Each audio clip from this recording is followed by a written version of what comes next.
Hello friends, ઓમિયા ફૂડમાં તમારું સ્વાગત છે। તો આજે આપણે બનાવીશું સુરતનું સેવણી ગામનું ફેમસ એવું કાજુ લસણનું શાક।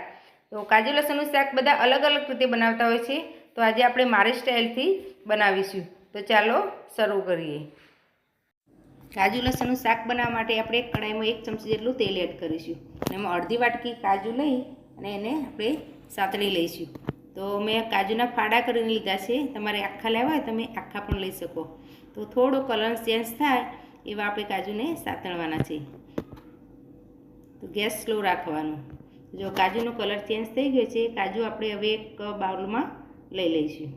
હવે એ જ કઢાઈમાં આપણે ગ્રેવી માટેની તૈયારી કરીશું। તો તેલ એટલું જ રાખવાનું છે, એમાં આપણે એક તમાલપત્ર એડ કરીશું।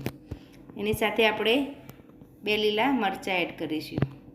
તમારે તીખાશ જોતી હોય એ પ્રમાણે મરચાં લેવાના અને 3-4 ટુકડા આદુના લઈશું, એટલે 1 ઇંચ જેટલો આદુનો ટુકડો છે અને એક મોટો કાંદો લીધો છે, એને આ રીતે ઊભી સ્લાઇસમાં કટ કરી લીધો છે અને થોડી વાર આપણે સાતળી લઈશું। આપણે ફાસ્ટ ગેસ પર જ ગ્રેવી સાતળીશું તો એને સરસ સ્મોકિંગ ફ્લેવર આવશે। તો જો આ કાંદા થોડા સોફ્ટ થઈ ગયા છે, એની કલર પણ ચેન્જ થઈ ગયો છે। તો આ રીતે થોડી વાર ફાસ્ટ ગેસ પર ચલાવશું ને એટલે સરસ ગ્રેવી થઈ જશે। હવે એમાં આપણે ટામેટાં એડ કરીશું। તો એક મોટું ટામેટું લીધું છે, એને રફલી ચોપ કરેલું છે, આ રીતે મિક્સ કરી દઈશું। એની સાથે આપણે 3-4 કાજુ લેવાના છે, એ એડ કરી દઈશું અને 2 ચમચી જેટલા સિંગદાણા લીધા છે, એડ કરીશું। તમારે મગજરીના બી લેવા હોય તો એ પણ લઈ શકો। સરસ મિક્સ કરી લઈશું। હવે આપણે ગેસ મીડિયમ કરી દેવાનો ને થોડું આપણે મીઠું એડ કરીશું। થોડી વાર આ રીતે ટામેટાને સાતળી લઈશું। ટામેટા સંતરાઈ ગયા છે, હવે એમાં પાલક એડ કરવાનું છે। તો આપણે પાલક 8થી 10 પત્તા પાલકના લીધા છે, એટલે આપણા ગ્રેવીનો કલર સરસ આવે એ માટે, ગ્રીન કલર માટે આપણે પાલક લીધી છે। તો આ રીતે પાલકને પણ થોડી વાર સાતળી લઈશું। તમારે અલગથી બ્રાન્ચ કરીને લેવી હોય ગરમ પાણીમાં તો પણ લઈ શકાય, પણ આના હાથે જ સરસ થઈ જશે। તો પાલકને સોફ્ટ થવા દઈશું। તો હવે આપણી ગ્રેવી માટેનું મિશ્રણ તૈયાર છે, તો એને ઠંડુ થવા દઈશું। આપણે તમાલપત્ર કાઢી લઈશું અને પછી આ ગ્રેવીને મિક્સરના જારમાં લઈ ઠંડુ થાય એટલે ક્રશ કરી દઈશું। હવે વઘાર કરીશું આપણે શાકનો। તો શાકના વઘાર માટે આપણે 2 ચમચી જેટલું તેલ લીધું છે અને એની સાથે આપણે 1 મોટી ચમચી ઘી એડ કરીશું। તમારે બટર લેવું હોય તો બટરનો ઉપયોગ પણ કરી શકો, પણ આપણે ઘરે બનાવીએ છીએ એટલે ઘીમાં સરસ ટેસ્ટ આવે છે। તેલ ને ઘી ગરમ થાય એટલે આપણે એમાં જીરું એડ કરીશું। તો 1 ચમચી જેટલું મેં જીરું લીધું છે, જીરુંને થોડી વાર તતળવા દઈશું। હવે એમાં આપણે 1 વાટકી લીલું લસણ લઈશું। અમુક લોકો લસણ પાછળથી નાખતા હોય છે, પણ આ રીતે આપણે અડધું લસણ અત્યારે એડ કરીશું ને અડધું પાછળથી, તો થોડું ચડેલું લસણ હશે ને થોડો ક્રન્ચી કાચા લસણનો ટેસ્ટ આવશે એટલે સરસ લાગશે। હવે લસણને થોડી વાર ચડવા દઈશું। લસણ થોડું સંતળાય એટલે એમાં આપણે 2 ચમચી જેટલા ઝીણા સમારેલા કાંદા અને 2 ચમચી જેટલા ઝીણા સમારેલા ટામેટાં એડ કરીશું અને એને પણ આપણે લસણ સાથે સાતળી લઈશું। તો થોડી જ વારમાં ઝીણા કટ કર્યા છે એટલે સંતળાઈ જશે। થોડું મીઠું એડ કરી દઈશું। આપણે મીઠું પહેલાં પણ એડ કરેલું ગ્રેવીમાં, એટલે આપણે સાચવીને મીઠું એડ કરવાનું। તો જો સરસ સંતળાઈ ગયા છે, લસણ પણ સંતળાઈ ગયું છે। હવે આમાં આપણે જે ગ્રેવી કરીને રાખેલી ને એ એડ કરી દઈશું। તો પાલકના લીધે જો આપણે ગ્રેવીનો કલર કેટલો સરસ આવે છે, એને આપણે તેલમાં થોડી વાર સાતળી લઈશું।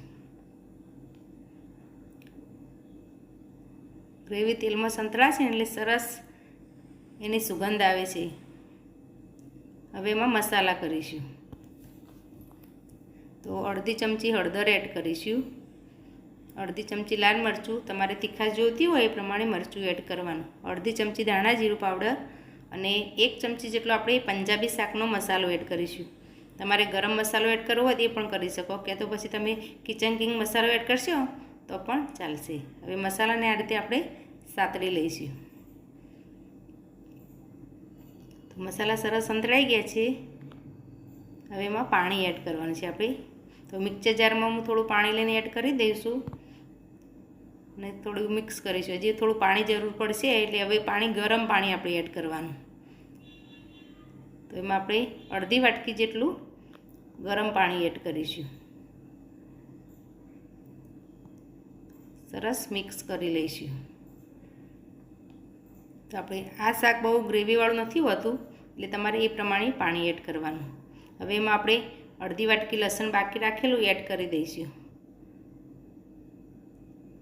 સાથે આપણે હવે એમાં પનીર એડ કરવાનું છે. તો પનીર મેં ઘરે જ બનાવેલું પનીર છે, તો 2 ચમચી જેટલું પનીર એડ કરીશું. 1 વાટકી દૂધનું મેં પનીર બનાવેલું અને એની સાથે આપણે ચીઝ એડ કરીશું. તો 1 ક્યુબ ચીઝ છે, ચીઝ સીણી લઈશું આપણે. તમે ચીઝ થોડું ઓછું નાખવું હોય તો પણ નાખી શકો. એની જગ્યાએ પનીર 1 ચમચી વધારે દેવાનું. તો ચીઝ અને પનીરનો સ્વાદ સરસ આવે છે આ શાકમાં. બધું મિક્સ કરી લઈશું. હવે આપણે જે કાજુ તળીને રાખેલા ને એ એડ કરી દઈશું. એમાંથી આપણે 2 ચમચી જેટલા કાજુ રહેવા દઈશું ઉપર ડેકોરેશન માટે.